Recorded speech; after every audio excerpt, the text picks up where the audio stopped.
Hello, this is Sharon Marie Chester, licensed clinical social worker and racially literate white person, here to discuss with you today the stages of being a white warrior in the fight against racism. Because there are several predictable stages that we go through as we become woke and move on into authentic warrioring. I'm kind of make a joke that the white savior stage can be considered a developmental stage of white warrioring. It comes right after the white guilt stage, and it resolves itself once you put on your war panties. These predictable stages come with, upon being woke, once the depth, scope, and lethal gravity of racism is more fully in view, white people begin to recognize the extent of our unearned privilege, and that makes us feel guilty. Those of us who are saddled with the burden of conscience are compelled to find ways to deactivate privilege as best as it's humanly possible, which is going to take 2 more generations before it's not a thing, in order to level the playing field. So there's white, and then there's white. White is just a color. If you ever feel the need to apologize for that, just stop. It does not pertain. No one wants or needs your apology for that. White, on the other hand, is a mindset, and if you are white, you're an ass. Because it never even occurred to you that someone deserves a fucking apology. Which brings us to white guilt. Guilt has a place. Let's locate that place. If I myself never owned a single enslaved person, and heck, lynching is last week's news, right? So what does this situation have to do with me? Okay, I was born white. I'm not taking responsibility for causing it, but I still inherited white privilege and a higher quality of life as a direct result of our shared white family history of these offenses. Just because it wasn't my idea does not give me a free pass out of owning that much or doing everything humanly possible to disallow these inequities to continue. Maya Angelou said, "You do the best you can until you know better. And when you know better, hopefully you do better." If you're taking a backseat in addressing racism while benefiting from all these unearned privileges, you should feel guilty as fuck, just to let you know. We are all conditioned to be racists. All black people were conditioned to internalize that racism and buy into it. So racial ignorance is not a criminal offense, but willful ignorance crosses you over on that spectrum from being ignorant to being evil. So mind your willful ignorance. Which then brings us to white fragility. The term thick skin takes on a whole new meaning in this fight. My observations in 13 years in this good fight indicate to me that black people have had to develop psychological thick skin because of the daily, constant drip, drip, drip of abuse. And that's what it is. Okay, microaggressions. And these are not typical, they're hidden, they're not always necessarily verbal. Take, for example, the color of Band-Aids.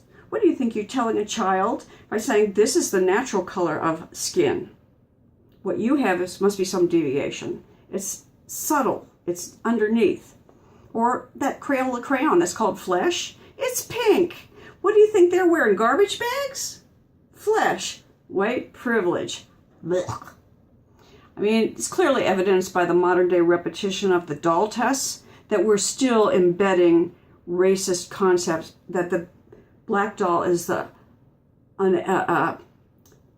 less pretty, the ugly doll, and the white doll is the smart doll, and the blah, blah, blah, blah, blah. I would love to hang that damn white doll on a piñata and beat the shit out of it. No offense to the white doll, but duh, okay? So a snowflake is a white person who will derail an entire conversation about white supremacy to demand special recognition that they are not a racist. So given that white people have not had this lifetime to habituate to the types of chronic abuse that black people have to endure, initially, no matter how badly we feel about it and what we want to do about it, we're inclined to demand that our racial education be served up on palatable terms.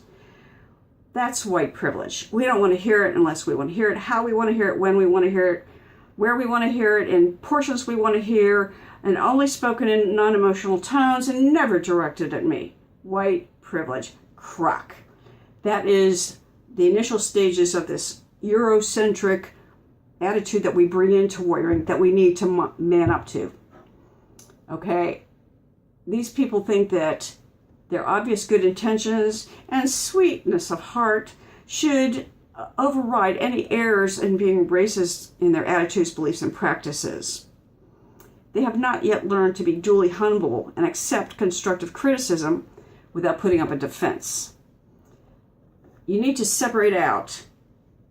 They're attacking culture, our culture, rightfully so. We should be attacking white culture. Don't take it personally, because that's just continuing to make this about you, which is what we're trying to get away from. Some of the worst white liberals who believe that progressive concepts and intentions are interchangeable with racial literacy love to show off their newfound tips that they know what they're doing, and they're so excited and they're going to go in there and beat people up. So they'll pick up these little ground rules, like you can't say, I have this many black friends and that makes me not a racist. We know better. So they know this, okay, that clue, black friends, watch out for that one. So I was giving a seminar, a racial literacy seminar, and I was telling the story about being evicted for my racism banner, and I put on the thing, the note. My landlord said, that says racism, all colors with love and respect, but it's far from the street, and black people can't read, you know. And so they're going to think that says racist from the street, and they're going to firebomb my building. So this is the deal. You either take the banner down, or you go get $500,000 worth of firebomb insurance to protect your neighbor, the NRA, renting the office next door. For real. Well, I got back with them. The note said, Dear Frank, good to go. I got together with all my black friends. They chipped in and bought me a $1 million firebomb insurance policy, enclosed as the proof of insurance and next month's rent. I was physically thrown off the property, but my point of telling you that story is that I said my black friends. So the person on my seminar came in and said, like, oh my God, she doesn't recognize, she's perpetuating racism by making references to her black friends. Stupid. Shut the fuck up and go sit in a back row. Okay, you got a lot to learn. Because of white people's being unaware of the depth of our Eurocentric conditioning, we generally inflate the importance of our worth and opinions. So we need to be aware that we are using our person and our privilege to advance racial equity. We are not using the advancement of racial equity to promote ourselves or be a message about how great we are. Okay? As happens too often, we now have these growing number of well-intended anti-racist vigilante groups online, which is fine with me, except you'll get a white savior once in a while with a pack of people come in and say, oh my gosh, she said black friends. And they bring 29 people in and drag them for days, and it's messed up, and you never even get to, you know. So that's an example of how white savior can do more in-house damage than any slew of racists. Okay? Step back, white savior. They also tend to treat people of color as cripples, and they'll get upset if you should even have an animated disagreement with a person of color. It's like, oh my God, you could never tell them that they're wrong or you disagree. They're right. You have to sit back and in fact, you have to take abuse. Okay? Now, that's probably the last threshold where you have to cross over into authentic warrioring, is having the self-confidence to say,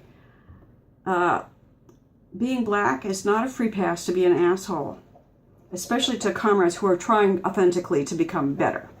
So if you're going to just absorb that and think, oh, come beat me because I feel bad because I'm white, that's stupid. Okay, you're not going to be a valuable part of the mission. speaking of that, let's talk about white wounding. If you think the civil rights movement got traction because white people suddenly grew a conscience, you would be wrong. The reason the civil rights movement got traction is because people started seeing white Americans' blood spilling. And we can't have that. So frankly, that is going to be what it takes. We white folks have got to be stepping out in the front line, in front of our kin of color, and getting the AK-50, 40, 50,000 things in our own faces. Okay? That's what it's going to have to take. Get ready. In the meantime, take it in steps. There are roles that we can take in that. There's 5 different roles I talk about. There's the potential combatant, which is every single white person who is not publicly identified as being on the other team, the human team. Okay? Every white person should be considered to be a potential combatant until they are tested by having the convo. The second is the passive agitator, which is the person who puts all the stuff on Facebook and doesn't necessarily engage fully with people, but they're out there promoting the cause. Then there are the active agitators, such as myself, who go in and directly confront people wherever you find them. You pick up conversations in elevators, online, your workplace, your landlord, your secretary, you're at the gas station, at the Walmart, your neighbor, your doctor, everybody. You have this conversation. That's an active agitator, because our job is to agitate, educate, and organize. The last 2 are the first line of defense, which is once you pop them good, you hope that the racist will go and, oh my God, this person picked on me. And the first line of defense hopefully will involve some racially literate people who can pick up the conversation and help them continue their education. The last one is the transitional, which are the black people in that white person's life. And the white person thinks, of course, I am so lucky. I don't know the only non-thug black person in the universe. They're all thugs, but the person I happen to know is not. So hopefully they feel comfortable enough to talk to that black person about things they're getting picked on about, and they will pick up their education from there. Lastly is your identity, your public identity. Because regardless of the degree to which white people want to become vocal advocates, the only thing you have to do in order to be on the other side is be a living, breathing, walking statement of perpetuating racism by remaining silent. Okay? Racism is a visual construct. You have to fight it visually from across the street. So that means that bumper stickers, t-shirts, attack, go for it. That's where we need to go. Because every single privileged person of conscience and character is mandated to take this on and to make this about you. One of those little buzzwords, oh, you can't, you're making this about you. You better make this about you. You're the person with the privilege. You're the person whose face needs to be at the end of it if you're sticking your neck out. Because you are not sticking your neck out if your face is not at the end of it. So you're going to get this thing about get off your high horse. Honey, what I tell them, it's time to get your own damn horse. White warrioring is not for the faint of heart. Becoming racially literate is humbling, it's humiliating, it's deflating, and it's inspirational. It's about accepting the death of a familiar life cycle and being willing to embrace one that is strange and new because you know it's right. It's about forgoing your former narrow sense of kinship and trust in the process of immersing yourself in this bigger love. It is about relinquishing the unearned comforts that silence provides and redefining yourself. It is recognizing that being less is greater. It is difficult, it is painful, and yet it must be said, it's got to be one of the most edifying journeys you can go on. It is the road to our mutual racial freedom. Thank you, and carry on.